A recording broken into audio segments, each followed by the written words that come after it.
Не можејќи да се воздржи уште кратко време до официјалната презентација, BMW ни даде увид во четвртата генерација на X3, чија продажба и покрај годините е одлична. За да остане така, новиот модел кој ги поминува финалните фази на тестирањата ќе има сериозно унапредена механика и свеж дизајн. На снимките се прикажани плагин хибридниот и M-Performance моделот, по чија камуфлажа се крие поголема, поелегантна и поаеродинамична каросерија.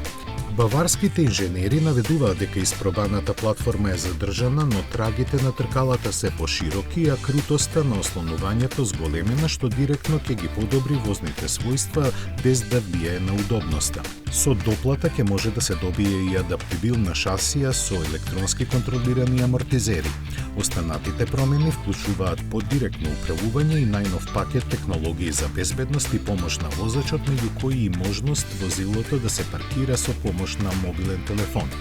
Изгледот на внатрешноста ќе биде поедноставен, со задржани само неколку конвенционални копчиња. За погонските опции нема многу конкретни детали, но јасно е дека и наредниот X3 ќе биде достапен и со дизел мотор. Исто така ќе биде и првиот модел на марката што ќе понесе новата поедноставена номенклатура во означувањето на верзиите.